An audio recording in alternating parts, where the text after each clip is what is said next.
ಗುರು ಸಾಕ್ಷಾತ್ ಪರಬ್ರಹ್ಮ ತಸ್ಮೈ ಶ್ರೀ ಗುರುವೇ ನಮಃ. ವೇದಿಕೆಯ ಮೇಲೆ ಆಸೀನರಾದಂಥ ಎಲ್ಲ ಗಣ್ಯಮಾನ್ಯರಿಗೆ ಮೊದಲಿಗೆ ನಾನು ನಮಸ್ಕಾರ ತಿಳಿಸೋಕೆ ಇಷ್ಟಪಡ್ತೀನಿ.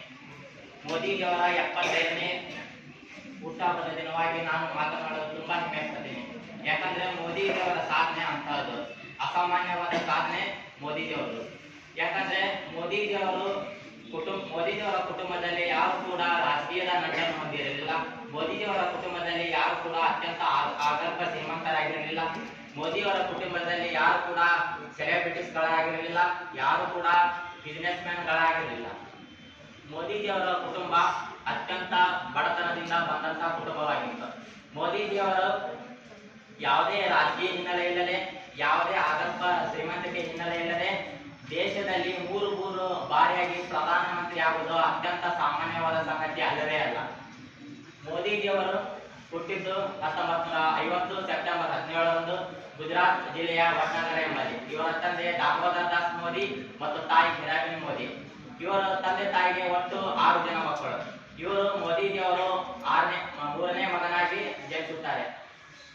ಮೋದಿಜಿಯವರು ಅವರ ತಂದೆ ದೊಡ್ಡ ಬಿಸಿನೆಸ್ ಮ್ಯಾನ್ ಆಗಿರಲಿಲ್ಲ. ಅವರ ತಂದೆ ಗುಜರಾತ್ನ ಒಂದು ರೈಲ್ವೆ ಸ್ಟೇಷನ್ ಅಲ್ಲಿ ಟೀ ಸ್ಟಾಲ್ ಅನ್ನು ಇಟ್ಕೊಂಡಿರ್ತಾರೆ. ಮೋದಿಜಿಯವರು ತನ್ನ ತಂದೆಗೆ ಸಹಾಯ ಮಾಡೋಕ್ಕೆ ಕಸ್ಟಮರ್ ಹತ್ರ ಹೋಗಿ ಟೀಯನ್ನು ಮಾಡ್ತಾ ಇರ್ತಾರೆ. ಸ್ವತಃ ಮೋದಿಜಿಯವರೇ ಇದನ್ನು ಹೇಳಿರ್ತಾರೆ. ಮತ್ತು ಮೋದಿಜಿಯವರ ಅಕ್ಕಪಕ್ಕ ಮನೆಯವರು ಕೂಡ ಹೌದು, ಚಿಕ್ಕಂದಿನಲ್ಲಿ ಮೋದಿಜಿಯವರು ಟೀಯನ್ನು ಮಾಡ್ತಾ ಇದ್ರು ಅಂತ ಅಕ್ಕಪಕ್ಕ ಮನೆಯವರು ಹೇಳ್ತಾ ಇರ್ತಾರೆ. ಮೋದಿಜಿಯವರು ಚಿಕ್ಕಂದಿನಲ್ಲೇ ಅವರಿಗೆ ಸ್ವಾಮಿ ವಿವೇಕಾನಂದರ ದೊಡ್ಡ ಫಾಲೋವರ್ ಆಗಿರ್ತಾರೆ. ಸ್ವಾಮಿ ವಿವೇಕಾನಂದರ ಅಧ್ಯಯನವನ್ನು ಮಾಡ್ತಾ ಇರ್ತಾರೆ. ಸ್ವಾಮಿ ವಿವೇಕಾನಂದರ ಆಶ್ರಮಗಳನ್ನು ಭೇಟಿ ಕೊಡ್ತಾ ಇರ್ತಾರೆ. ಯಾರು ಸ್ವಾಮಿ ವಿವೇಕಾನಂದರ ಅಧ್ಯಯನ ನಡೆಸ್ತಿರ್ತಾರಲ್ಲ, ಅಲ್ಲಿ ಹೋಗಿ ನರೇಂದ್ರ ಮೋದಿ ಅವರು ಅಲ್ಲಿ ಹೋಗಿ ಭೇಟಿಯನ್ನು ಕೊಡ್ತಾ ಇರ್ತಾರೆ. ಹೀಗೆ ಚಿಕ್ಕಂದಿನದಿಂದಲೇ ಅವರು ತಮ್ಮ ಕುಟುಂಬವನ್ನು ಬಿಟ್ಟು ಬೇರೆ ಬೇರೆ ಪ್ರಮುಖ ಸ್ಥಳಗಳಿಗೆ ಭೇಟಿ ಕೊಡ್ತಾ ಇರ್ತಾರೆ.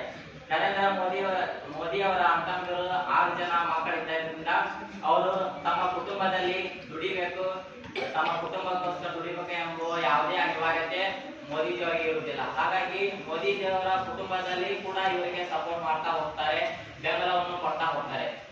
ಮೋದಿಜಿಯವರು ಚಿಕ್ಕ ವಯಸ್ಸಿನಲ್ಲೇ ಗುಜರಾತ್ನಲ್ಲಿ ಇರುವಾಗ, ಗುಜರಾತ್ನಲ್ಲಿ ಆಗ RSS ತುಂಬಾ ಬೆಳೀತಿರ್ತಾರಲ್ಲ, ಆಗ ಮೋದಿಜಿಯವರು ಕೂಡ RSS ನಲ್ಲಿ ಅವರು ಕೂಡ ಹೋಗ್ಬೇಕು, ಸೇವೆ ಸಲ್ಲಿಸಬೇಕಂತ ಬಾಲ್ಯದಲ್ಲೇ ಅವರು ಸ್ವಯಂ ಸೇವಕರಾಗಿ ಸೇವೆ ಸಲ್ಲಿಸ್ತಾ ಇರ್ತಾರೆ. ಕೇವಲ 8ನೇ ವಯಸ್ಸಿನಲ್ಲಿ ಅವರು ಬಾಲ್ಯ ಸ್ವಯಂ ಸೇವಕರಾಗಿ ಸೇವೆ ಸಲ್ಲಿಸಕ್ಕೆ ಶುರು ಮಾಡ್ತಾರೆ. ನಂತರ ಅವರು ಅಲ್ಲೇ ಇರ್ತಕ್ಕಂಥ ಬಿಜೆಪಿ ಮುಖಂಡರ ಪರಿಚಯ ಆಗುತ್ತೆ.